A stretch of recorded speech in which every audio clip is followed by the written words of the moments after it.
Welcome back. ये हमारी JavaScript series है एंड आज मैं आपको दिस कीवर्ड समझाने वाला हूँ। ये बहुत ज़्यादा इंटरेस्टिंग एंड बहुत ज़्यादा ट्रिकी कॉन्सेप्ट है, ट्रिकी कीवर्ड है जावास्क्रिप्ट के अंदर में। ठीक है, लोगों को लगता है कि this keyword it's just like console lock कर दो एंड दिस को प्रिंट कर दो, विंडो प्रिंट हो जाएगा, that is the this keyword, right? Not that easy, उतना आसान नहीं ब्रो। यहाँ पर दिस की वैल्यू चेंज होती है बेस्ड ऑन द कॉन्टेक्स्ट। आपने फंक्शन को कैसे कॉल किया, आपने फंक्शन को कहाँ से कॉल किया, इन सब चीज़ों के ऊपर दिस की वैल्यू कंप्लीटली चेंज होती है, रहती है। ठीक है,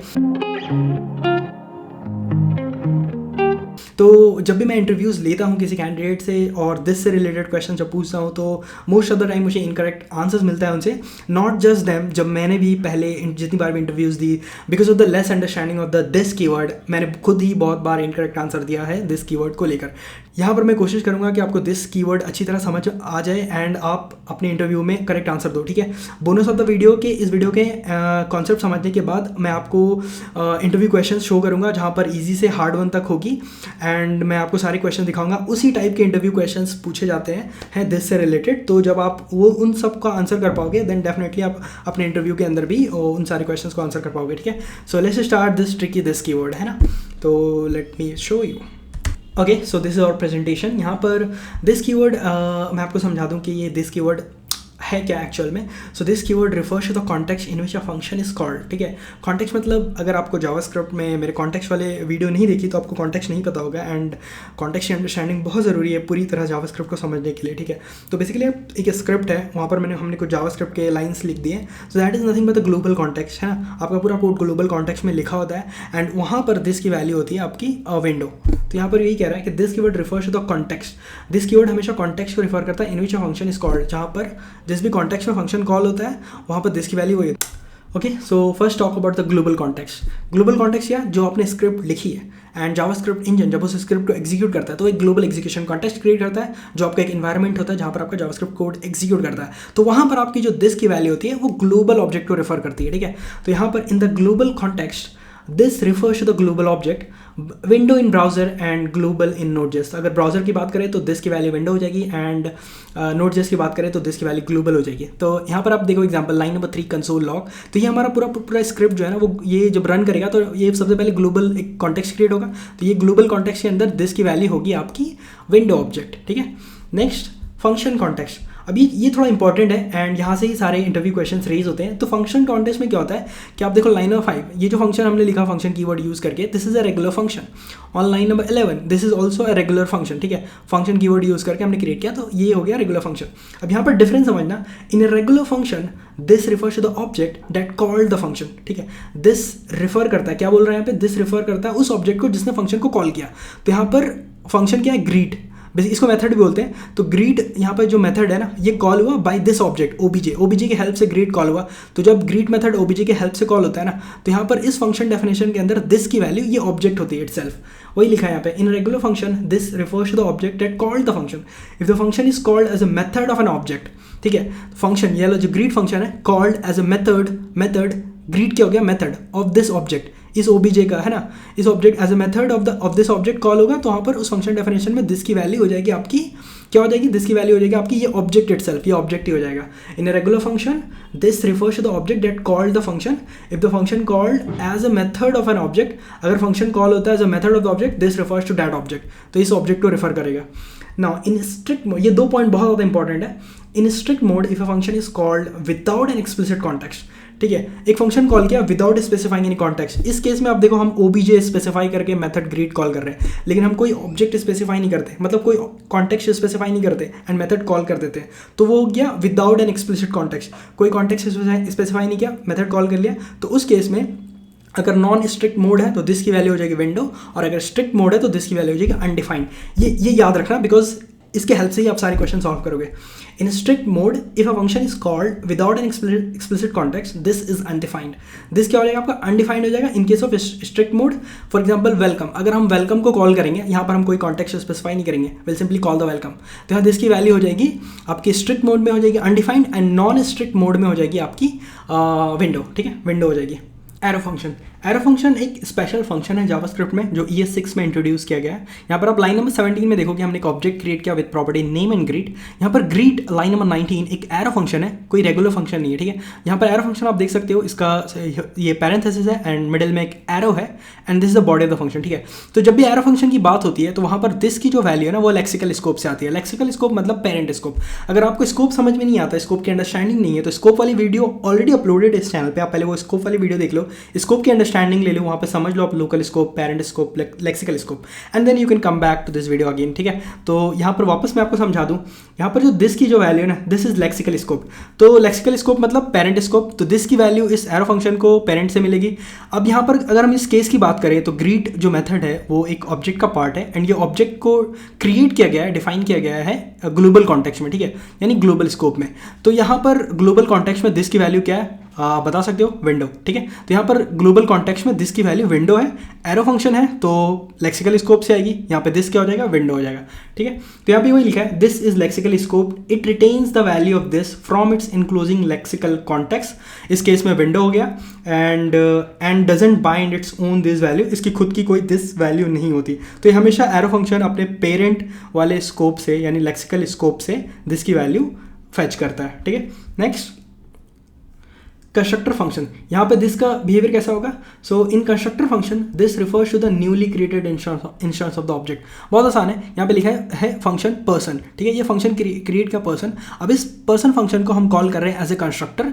अब कैसे कॉल करते हैं as a constructor, with the help of new keyword. जब भी हम कोई फंक्शन को with the help of new keyword call करते हैं तो वो एज ए कंस्ट्रक्टर कॉल होता है। और यहाँ पर लाइन नंबर 30 में एक ऑब्जेक्ट क्रिएट हुआ जॉन, दिस इस जॉन ऑब्जेक्ट को रेफर करता है। वही लिखा है यहाँ पे, this refers to the newly created instance of the object. ये जो नया नया ऑब्जेक्ट क्रिएट हुआ ना जॉन, दिस उसी को रेफर करता है, ठीक है, जो अभी अभी क्रिएट हुआ। तो दिस ये था कंस्ट्रक्टर फंक्शन। इवेंट हैंडलर्स, यहाँ पर दिस की वैल्यू क्या होगी, यहाँ पर दिस की वैल्यू अगर मैं इवेंट्स की बात करूँ तो इवेंट कैसे ट्रिगर होता है, बटन्स क्लिक कर दो, इमेज क्लिक कर दो या किसी भी आइटम पे क्लिक करने से इवेंट ट्रिगर होती है, राइट। यहाँ पर हमने एग्जांपल लिया एक बटन का एंड इस बटन को एक्सेस कर रहे हैं with the help of DOM API which is document, है ना। एंड हमने उस बटन की ID डाल दी, माई बटन, एंड यहाँ पे इवेंट है क्लिक इवेंट करने से ये फंक्शन कॉल हो जाएगा। तो ये क्या है, रेगुलर फंक्शन है। अब यहाँ पर हमने लिया कंसोल लॉग दिस, तो जो भी बटन इवेंट को ट्रिगर करेगा दिस की वैल्यू वो बटन ही होगी, ठीक है। जो भी एलिमेंट बटन इवेंट ट्रिगर करेगा दिस की वैल्यू उस एलिमेंट को रिप्रेजेंट करती है। तो यहाँ पर लिखा है this typically refers to the element, ठीक है। दिस किसको रिफर करता है, एलिमेंट को रिफर करता है दैट ट्रिगर्ड द इवेंट, जिसने इवेंट को ट्रिगर किया। होपफुली आपको ये इवेंट हैंडलर समझ में आ गया होगा। एक्सप्लिसिट बाइंडिंग, इसका क्या मतलब हुआ, इसका मतलब ये हुआ कि आप किसी भी फंक्शन के साथ दिस को बाइंड कर सकते हैं with the help of methods like call, apply and bind. तो ये 3 मेथड्स हैं, कॉल, अप्लाई, बाइंड। इसके हेल्प से आप दिस की वैल्यू को ओवरराइड कर सकते हो, अपडेट कर सकते हो, राइट। फॉर एग्जाम्पल ये आप देखो यहाँ पे लाइन नंबर 36 फंक्शन ग्रीट। जब इस फंक्शन को हम कॉल करेंगे ग्रीट, तो ये क्या एक रेगुलर फंक्शन है, कहाँ से कॉल हो रहा है, ग्लोबल कॉन्टेक्स्ट के अंदर कॉल हो रहा है। तो नॉर्मली यहाँ पर दिस की जो वैल्यू होगी वो होगी विंडो होगी, लेकिन हम उसको ओवरराइड कर सकते हैं with the help of method like call, apply and bind. तो हम कॉल के हेल्प से यहाँ पर ग्रीट मेथड कॉल कर रहे हैं with the help of call method and यहाँ पर हमने पास कर दिया एक ऑब्जेक्ट वो जो है हमारा लाइन नंबर 39 में, ठीक है। इस ऑब्जेक्ट को पास किया तो यहाँ पर जो दिस की वैल्यू है वो ये ऑब्जेक्ट बन जाएगी, ठीक है। तो हम दिस की वैल्यू को ओवरराइड कर सकते हैं with the help of call, apply and bind, ठीक है। आगे हम और भी इससे रिलेटेड चीज़ें देखेंगे। तो ये थे सारे सिनेरियोज जहाँ पर this keyword behaves differently, right. हमने डिस्कस किया global context, function context, arrow function, explicit binding, constructor function, event handlers, है ना। ये सारे सिनेरियोज जहाँ पर दिस बिहेव्स डिफरेंटली। अब हम जा रहे हैं देखने के लिए वो सारे क्वेश्चंस जिससे हमें दिस की अंडरस्टैंडिंग और ज़्यादा अच्छी हो जाएगी एंड हम अपने इंटरव्यूज़ में भी इसको बहुत ही आसानी से आंसर कर पाएंगे, ठीक है। मैं आपको दिखाने जा रहा हूँ क्वेश्चन आंसर जो आपके इंटरव्यूज़ से रिलेटेड है। यहाँ पर इंटरव्यूज़ में भी इसी तरह के क्वेश्चन पूछे जाते हैं। तो जब भी मैं आपको क्वेश्चन दिखाऊंगा आपको सिंपली वीडियो को पॉज करना है एंड आपको उसका आंसर बताना है एंड देन आपको अपने आंसर को कंपेयर करना है मेरे आंसर के साथ, ठीक है। तो लेट्स स्टार्ट। तो जैसे कि मैंने आपको बताया, आप पॉज कर लो, आंसर सोचो एंड मुझे आपको बताओ, ओके। तो यहाँ पर ये फंक्शन फू, ठीक है, ये फंक्शन फू कॉल हो रहा है। अब ये फंक्शन कहाँ कॉल हुआ है, ग्लोबल कॉन्टेक्स्ट में कॉल हुआ है। यहाँ पर आपको याद दिला दूँ अगर आपको याद नहीं, तो जब भी हम कोई फंक्शन कॉल करते हैं विदाउट एनी एक्सप्लिसिट कॉन्टेक्स्ट, जहाँ पर हमने कोई भी कॉन्टेक्स्ट स्पेसिफाई नहीं किया है, तो वहाँ पर दिस की वैल्यू होती है विंडो। आपको याद है वो slide, function context in non-strict mode if a function is called without an explicit context, ठीक है, कोई भी कॉन्टेक्स्ट स्पेसिफाई नहीं किया, this refers to the global object, right. तो ये आपको याद होना चाहिए, ठीक है। तो यहाँ पर दिस, इस फंक्शन के अंदर दिस की वैल्यू क्या होगी, विंडो होगी, ग्लोबल ऑब्जेक्ट। एंड बू भी उसी तरह से कॉल हो रहा है विदाउट एनी एक्सप्लिसिट कॉन्टेक्स्ट, तो यहाँ पर बू के भी जो दिस की वैल्यू होगी वो होगी विंडो। तो अगर आपने विंडो बोला है तो सही है, ठीक है, तो इसका आउटपुट होगा विंडो। नेक्स्ट क्वेश्चन है हमारा, ये एक सिंपल सा फू फंक्शन है, स्ट्रिक्ट मोड है, यहाँ पर हमने स्ट्रिक्ट मोड के लिए यूज स्ट्रिक्ट स्पेसिफाई किया है। ऑब्वियसली आपको पॉज करना है, बताना है। फू फंक्शन कॉल हुआ है विदाउट एनी एक्सप्लिसिट कॉन्टेक्स्ट, तो जब भी स्ट्रिक्ट मोड हो तो यहाँ पर जो दिस की वैल्यू होगी अनडिफाइंड होगी, ठीक है। अब यहाँ पर क्या नॉन स्ट्रिक्ट मोड है, कोई भी मोड स्पेसिफाई नहीं किया गया, फू फंक्शन कॉल हो रहा है विदाउट एनी एक्सप्लिसिट कॉन्टेक्स्ट। इस फू फंक्शन को हमने कॉल किया विदाउट एनी ऑब्जेक्ट, ठीक है, बिना किसी ऑब्जेक्ट के हेल्प से कॉल किया। तो यहाँ पर दिस की वैल्यू क्या होगी, जल्दी बताओ, विंडो, ठीक है, तो ये हो गया विंडो। नेक्स्ट, तो ये रहा हमारा ऑब्जेक्ट, एंड ये ऑब्जेक्ट है लाइन नंबर 9, यहाँ पे हमने ऑब्जेक्ट क्रिएट किया with property name and greet. And line number 16 में हमने ग्रीट मेथड को कॉल किया with the help of this object, ठीक है। यहाँ पर मैंने आपको बताया था जब भी एक रेगुलर फंक्शन कॉल होता है बाय एन ऑब्जेक्ट, वहाँ पर दिस की वैल्यू वो ऑब्जेक्ट होती है। तो इस केस में क्या होगा, कंसोल लॉग दिस, अगर दिस की वैल्यू ये ऑब्जेक्ट है तो ऑब्जेक्ट डॉट नेम करने से क्या होगा, रिज, राइट। तो यहाँ पर प्रिंट हो जाएगा रिज। नेक्स्ट, तो यहाँ पर भी ऑब्जेक्ट डॉट ग्रीट, तो ये मेथड हम कॉल कर रहे हैं ग्रीट, एंड ये यहाँ पर ऑब्जेक्ट हमने स्पेसिफाई किया हुआ है, तो ग्रीट मेथड हमने कॉल किया with the help of this object. इसके अंदर क्या होगा, keep in mind this is an arrow function, तो अगर आप सोच रहे हो कि again this is going to be this OBJ, no wrong, ये ग्लोबल एरो फंक्शन है। तो अब एरो फंक्शन की में उसका खुद का दिस कीवर्ड नहीं होता, यहाँ पर दिस की वैल्यू उसके पेरेंट से आती है, लेक्सिकल स्कोप। ये कहाँ पर क्रिएट हुआ है, ये क्रिएट हुआ है आपका ग्लोबल कॉन्टेक्स्ट के अंदर, तो यहाँ पर दिस क्या होगा, विंडो होगा। विंडो जब नेम करेंगे तो ये होगा अनडिफाइंड, ये अनडिफाइंड। ओके, नेक्स्ट क्वेश्चन, तो यहाँ पर आ गया हमारा एक फंक्शन है ऑर्डर फंक्शन। अब इस फंक्शन को हम कॉल कर रहे हैं ऑर्डर फंक्शन।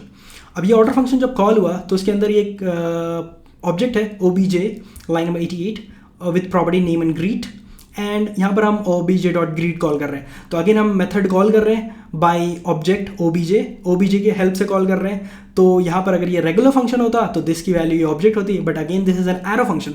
तो एरो फंक्शन अपनी दिस की वैल्यू कहाँ से लाएगा, पेरेंट स्कोप से लाएगा। पेरेंट स्कोप क्या है, ऑर्डर फंक्शन है, राइट। तो पेरेंट स्कोप है ऑर्डर फंक्शन।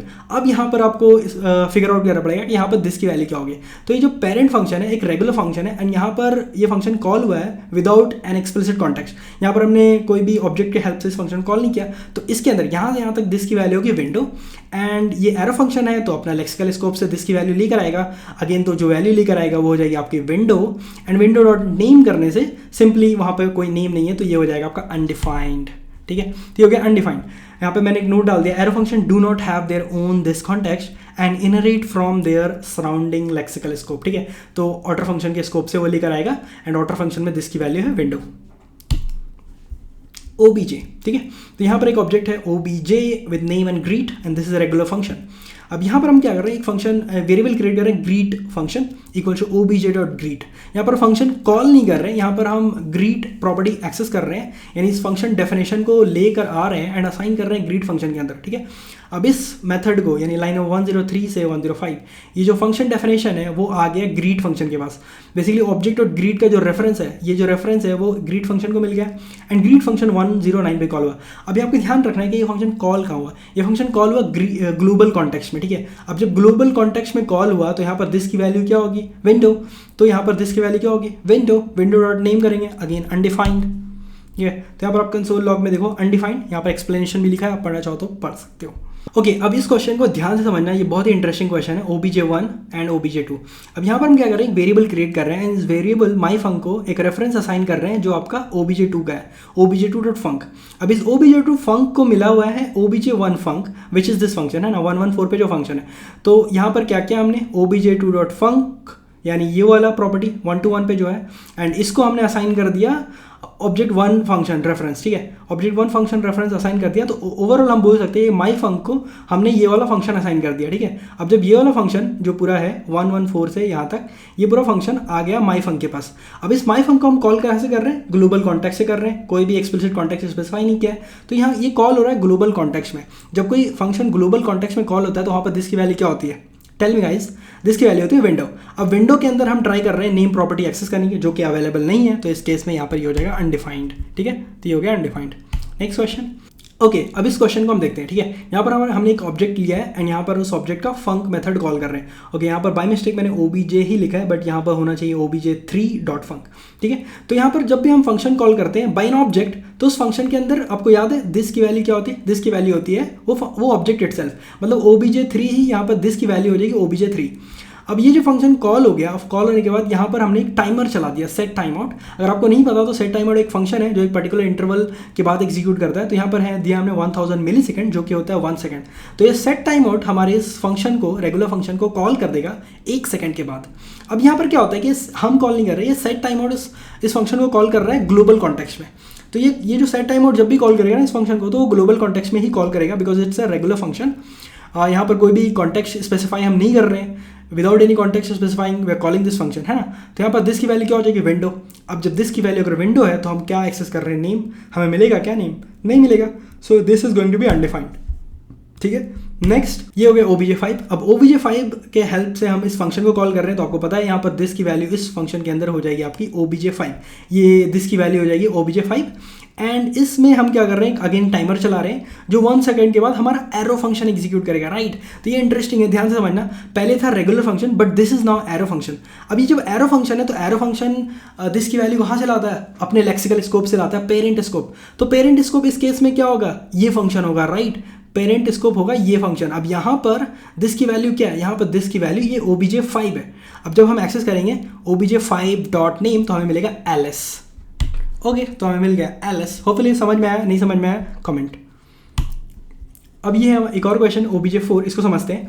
तो ये obj4 with name and func property, यहाँ पर हम क्या कर रहे हैं, फंक को कॉल कर रहे हैं बाय एन ऑब्जेक्ट। अब बाय ऑब्जेक्ट की हेल्प से कॉल कर रहे हैं, तो अगेन आपको याद है होना चाहिए कि यहाँ पर जब भी हम ऑब्जेक्ट की हेल्प से फंक्शन कॉल करते हैं तो दिस की वैल्यू वो ऑब्जेक्ट ही हो जाएगी। तो यहाँ पर दिस की वैल्यू क्या हो जाएगी, ऑब्जेक्ट हो जाएगी। अब इस ऑब्जेक्ट के अंदर हम क्या कर रहे हैं, जब ये फंक्शन कॉल होगा इसके अंदर हम एक और फंक्शन कॉल कर रहे हैं, इनर फंक्शन। अब जब हम इस इनर फंक्शन को कॉल करेंगे तो वो ये रहा हमारा इनर फंक्शन, जो कि एक रेगुलर फंक्शन है, ठीक है। अब ये जब रेगुलर फंक्शन है, एंड अगेन आवर रूल कि हम इस इनर फंक्शन को कॉल कर रहे हैं without specifying any explicit context. यहाँ पर हम कोई भी कॉन्टेक्स्ट स्पेसिफाई नहीं कर रहे, मतलब कोई भी ऑब्जेक्ट की हेल्प से कॉल नहीं कर रहे, this is just a normal call, ठीक है। तो यहाँ पर दिस की वैल्यू क्या होगी, अगेन विंडो। दिस की वैल्यू हो जाएगी विंडो। विंडो पे कोई भी नेम प्रॉपर्टी एग्जिस्ट नहीं करती, तो हमारा आंसर हो जाएगा अनडिफाइंड। इंटरेस्टिंग ना। ओके, ये एक इंटरेस्टिंग क्वेश्चन है, इसको भी ध्यान से समझना। तो हमने क्या किया, एक ऑब्जेक्ट क्रिएट किया sex, object sex with name and function property, and एक वेरिएबल क्रिएट किया ऑर्डर फंक्शन। अब इस फंक्शन को रेफरेंस असाइन कर रहे हैं obj6.func, ठीक है। इस फंक्शन का रेफरेंस असाइन कर दिया, तो बेसिकली पूरा फंक्शन डेफिनेशन इस ऑर्डर फंक्शन को मिल गया। अब इस ऑर्डर फंक्शन को हम कहाँ से कॉल कर रहे हैं, इस ऑर्डर फंक्शन को हम कॉल कर रहे हैं ग्लोबल कॉन्टेक्स्ट से, without specifying any explicit context. यहाँ पर कोई भी हम ऑब्जेक्ट की हेल्प से कॉल नहीं कर रहे हैं, जस्ट ऑर्डर फंक्शन। तो जब भी ऐसा फंक्शन कॉल होता है तो वहाँ पर दिस की वैल्यू क्या होती है, विंडो होती है, राइट। तो इस फंक्शन के अंदर अभी करंटली जो दिस की वैल्यू होगी वो होगी विंडो। अब इस विंडो, ये इसकी यहाँ पर दिस की वैल्यू होगी विंडो। अब यहाँ पर ये कॉल होगा इनर फंक्शन। अब ये इनर फंक्शन क्या है, इनर फंक्शन एरो फंक्शन है। तो आपको अगर याद है तो मैं बता दूं, एरो फंक्शन में जो दिस की वैल्यू होती है वो आती है लेक्सिकल स्कोप, मतलब पेरेंट स्कोप से आती है। तो पेरेंट में क्या है, दिस की वैल्यू विंडो है, तो यहाँ पर क्या हो जाएगा, विंडो। विंडो डॉट नेम करेंगे, नेम एग्जिस्ट नहीं करता विंडो पे, तो ये हो जाएगा अनडिफाइंड, ठीक है। तो अब आप देख सकते हो ये आ गया हमारा अनडिफाइंड। नेक्स्ट, ओके, तो obj7, अब इसको भी देखते हैं ये क्या है। तो यहाँ पर हम क्या कर रहे हैं, obj7 name and function property, यहाँ पे obj8 एक ऑब्जेक्ट बनाया, एंड obj8 यहाँ पर ऑब्जेक्ट नेम है, एंड एक प्रॉपर्टी क्रिएट की सेम है, इट्स लाइक obj7.func। तो यहाँ पर अलग से हमने एक obj8.func प्रॉपर्टी क्रिएट की, एंड उसको असाइन कर दी रेफरेंस obj7func। तो इस फंक्शन का रेफरेंस इसको असाइन कर दिया, तो बेसिकली पूरा फंक्शन डेफिनेशन जो है आपका obj8 को मिल गया, ठीक है। एंड अब क्या कर रहे हैं, obj7.func। अब इस फंक मेथड यानी इस 182 इस वाले फंक मेथड को हम कॉल कर रहे हैं विद दिस ऑब्जेक्ट obj7। तो इस ऑब्जेक्ट की हेल्प से कॉल कर रहे हैं, राइट। तो आपको याद होना चाहिए कि यहाँ पर जब हम ऑब्जेक्ट की हेल्प से कॉल कर रहे हैं तो दिस की वैल्यू क्या हो जाएगी, यहाँ पे दिस की वैल्यू हो जाएगी obj7 इटसेल्फ, ठीक है। दिस की वैल्यू हो जाएगी ऑब्जेक्ट इटसेल्फ। तो हम जब इस ऑब्जेक्ट, ये दिस की वैल्यू यहाँ पे ये ऑब्जेक्ट है, तो ऑब्जेक्ट डॉट नेम करने से क्या होगा, ls। तो यहाँ पर जो प्रिंट होगा वो होगा ls। अब तो पहला वाला आउटपुट हमें पता चल गया ls। सेकेंड आते हैं obj8func।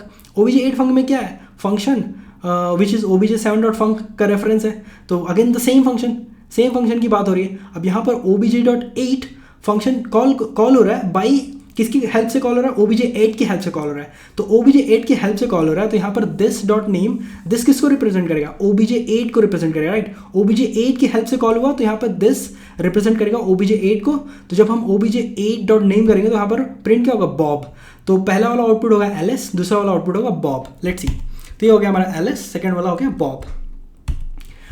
ओके, अब इस क्वेश्चन को समझते हैं, ये भी एक इंटरेस्टिंग क्वेश्चन है। तो यहाँ पर हमने क्या किया, एक ऑब्जेक्ट क्रिएट किया obj9 with property name and func, ठीक है। अभी हमने क्या किया, इस फंक्शन का रेफरेंस उठाया obj9.func, basically this function definition उठाई एंड माई फंक 1 को असाइन कर दिया। तो ये जो पूरा फंक्शन डेफिनेशन है वो माई फंक 1 को असाइन हो गया, ठीक है। अभी हम क्या कर रहे हैं, माई फंक 1 को कॉल कर रहे हैं with the help of bind method. तो आपको याद दिला दूं, अगर आपको एक्सप्लिसिटली दिस कीवर्ड को ओवरराइड करना है देन आप कॉल, अप्लाई एंड बाइंड का यूज़ कर सकते हैं। तो जब भी हम बाइंड का यूज़ करते हैं तो वहाँ पर हमने पास कर दिया obj9, मतलब ये ऑब्जेक्ट ही पास कर दिया, ठीक है। तो ये ऑब्जेक्ट ही पास किया, तो यहाँ पर माई फंक 1 में दिस की वैल्यू obj9 हो जाएगी, राइट। मतलब इस फंक्शन के अंदर दिस की वैल्यू हो जाएगी obj9, ठीक है। तो अब क्या कर रहे हैं, ये जो बाइंड है ना वो रिटर्न करता है function definition with this keyword and this की वैल्यू हो जाएगी obj9। तो यहाँ पे हमारा फंक्शन डेफिनेशन आ गया माई बॉन्ड फंक्शन में। अब हम उस फंक्शन को जब कॉल करेंगे माई बॉन्ड फंक्शन, तो ये फंक्शन कॉल हो जाएगा एंड दिस की जो वैल्यू होगी वो obj9 होगी, ठीक है। obj9 होगी तो यहाँ पर नेम क्या मिलेगा आपको, obj9 से नेम अगर हम उठाएंगे तो हमें नेम मिलेगा एलिस, ठीक है। थोड़ा सा ट्रिकी है बट ध्यान से सुनो तो समझ में आ जाएगा। तो यहाँ पर नेम क्या आ जाएगा, एलिस। तो ये हो गया हमारा नेम एलिस। ओके, नाउ हमारा फाइनल लास्ट क्वेश्चन। तो यहाँ पर हमने एक ऑब्जेक्ट क्रिएट किया, my object with name and func property, and यहाँ पर हमारा फंक्शन है एंड यहाँ पर हमने माई ऑब्जेक्ट डॉट फंक को कॉल किया, ठीक है। तो यहाँ पर हम फंक मेथड कॉल कर रहे हैं with the help of an object. तो जब भी हम ऑब्जेक्ट की हेल्प से फंक कॉल करते हैं तो वहाँ पर दिस की वैल्यू क्या होती है, वो ऑब्जेक्ट ही होती है, राइट। तो यहाँ से यहाँ तक दिस की वैल्यू हो जाएगी वो ऑब्जेक्ट। अब हमने यहाँ पे क्या किया, इनर फंक्शन को क्रिएट किया एंड इनर फंक्शन को कॉल किया with the help of call method. तो ये इमीडिएटली इनर फंक्शन कॉल हो जाएगा एंड साथ ही साथ जो दिस है यहाँ पे करेंटली यहाँ पे दिस की वैल्यू क्या है, दिस की वैल्यू माई obj, राइट। तो यहाँ पर दिस की वैल्यू माई obj इस फंक्शन के साथ बाइंड हो जाएगा, ठीक है। अब जब ये फंक्शन कॉल होगा तो इसको क्या मिलेगा, दिस मिलेगा माई obj डॉट नेम करेंगे, मतलब माई obj डॉट नेम से एलिस, तो यहाँ पे प्रिंट हो जाएगा एलिस। होपफुली आपको ये सारे क्वेश्चन समझ में आए होंगे एंड अगर आपको कोई डाउट है feel free to let me know in the comment section. अगर आपको वीडियो इंटरेस्टिंग लगी और भी ऐसे इंटरेस्टिंग इंटरव्यूज़ वाले क्वेश्चंस रिलेटेड वीडियोस चाहिए तो let me know in the comment section. Thanks for watching, bye bye.